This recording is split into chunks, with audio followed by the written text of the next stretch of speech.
Hey guys, it's Lewis from Recycle Bicycle Sales here. In today's video, we're going to talk about cadence on a bicycle.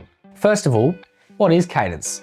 Well, cadence is a form of data that we can use while we're cycling, and it's measuring how fast our legs are turning. We measure it in RPM, revolutions per minute.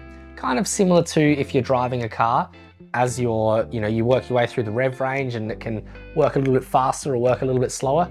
Same deal with a bike. We can pedal faster or we can pedal slower. So today we're going to talk about cadence. So why does cadence actually matter? Well, I think it depends on what type of cadence we're sitting at. If you're sitting at a high cadence and you're pedaling quite quickly, it's more of an aerobic body system. So you're breathing a lot, you're bringing your heart rate up quite a bit. Whereas if we went to a lower cadence, it's more of a power-based effort. So I guess different body types might suit different types of cadence, and we might fluctuate a little bit between the two all throughout a bike ride. Higher cadence will also mean less strain on your body, less strain on your muscles because we're pedaling a little bit faster. Whereas when we're at the lower cadence, it's putting a little bit more strain on your body because we're trying to get a lot of power and a lot of strength out of each pedal stroke.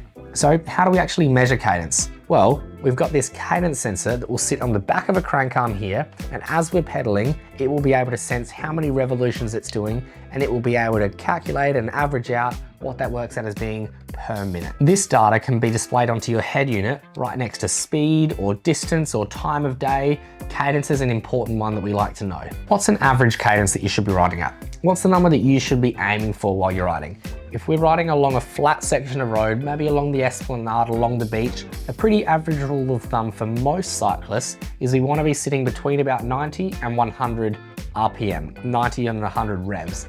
That's a pretty comfortable cadence that most of us could be sitting at without having to put too much strain on our body, and hopefully we're able to hold our speed nice and comfortably. If you're perhaps a little bit more gym fit and large muscles and maybe not so much cardio fit, you might find it a little bit more comfortable at a slightly lower cadence, maybe between 80 and 90 cadence. Regardless of your body type, if you find yourself going up the hills, especially up the steep hills, you'll find that naturally that cadence range will go down to a slightly lower number. It might be between, say, 60 and 80 cadence, because you're putting out a lot of power so you can get up the hill, and each pedal stroke you're just trying to get on top of it.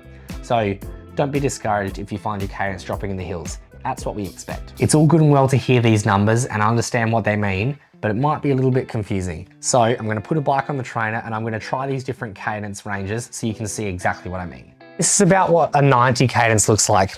It's enough that I'm still spinning the legs, but I'm not putting heaps of power down on each pedal stroke. I'm just simply turning them over. If I was to go up to 100, I might find myself spinning my legs a little bit faster, which is going to take a bit of a load off my legs, even more than at 90.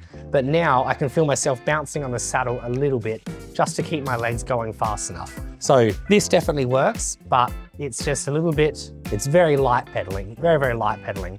Whereas, like I was saying before, if you're a bit of a gym bro and you've got really strong legs, you might find yourself pedaling along at a cadence a little bit more like this because you've got powerful legs, but maybe not the lungs to keep up with it just yet.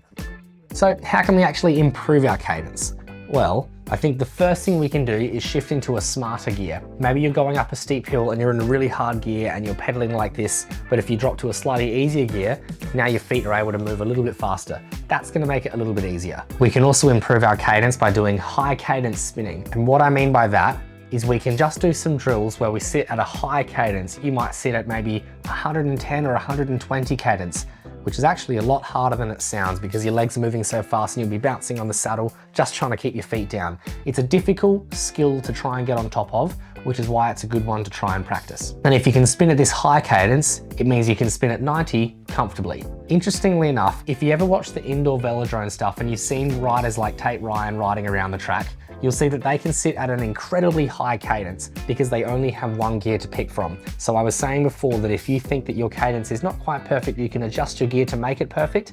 These guys on the track, like Tate, can't do that. So they have to be able to handle, they'll sit at like 150 cadence, which until you've tried it, you don't understand quite how difficult it is to sit at a high cadence like that. But sometimes they just have to let their legs go that fast so that they can still be pedaling before they get to the finish line. Another cadence drill that we can do is a cadence pyramid. By that, I mean, we might start at a relatively easy cadence and find our way to a more difficult cadence. For example, starting at 80 and then doing a bit at 90, and then doing it a bit at 100 and 110, and then coming back down the other side of the pyramid, back down to 100, 90, 80, and then back to just continuing on with our bike ride, or going through that same pyramid a few times.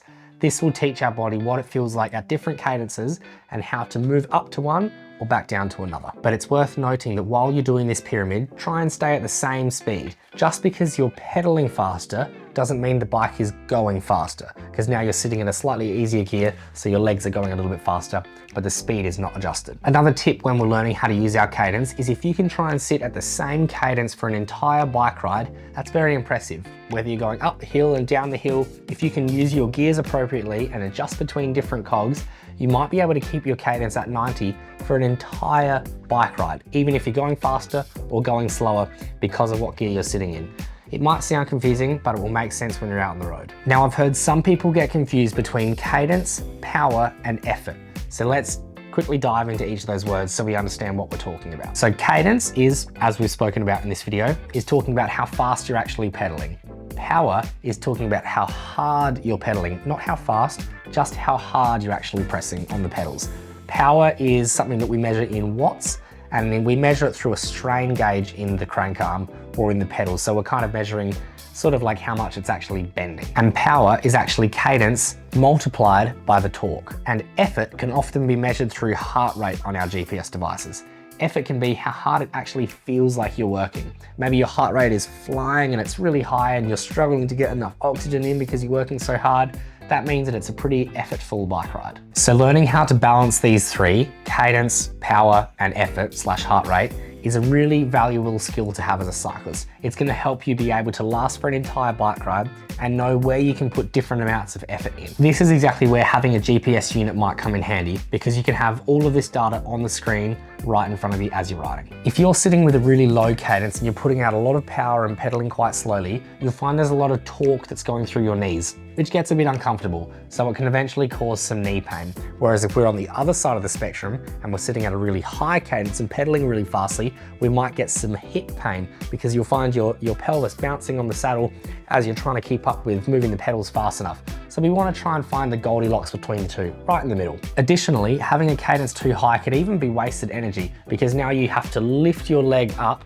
rather than letting the pedal push it up to be able to keep on top of that cadence nice and fast. So it could just be a bit of wasted energy. And the biggest mistake that I can see people making with cadence is just not thinking about it at all. By that, I mean not changing gears when it's getting a little bit too hard, just trying to grind through that gear. Or maybe as you're going down a hill, just freewheeling, which obviously you're allowed to just freewheel and roll down the hill. But if you want to go fast, you're able to keep pedaling so you can adjust to a slightly harder gear. So you're able to pedal throughout the whole bike ride. That's the whole use of cadence, being able to pedal throughout the whole bike ride and save energy for different spots and put more energy in other spots. And as my friend Julian Ryder would say, you've got to spin to win. He's a big fan of having a high cadence and pedaling as fast as you can, and he knows quite a bit about riding a bike, so I listen to him there. Thanks for watching, guys. If you reckon there's anything that we've missed, or maybe something that we should have mentioned, let us know in the comments below. I love reading through all of that stuff. Otherwise, I'm going to say thanks for watching, and we'll see you in the next video. See you guys.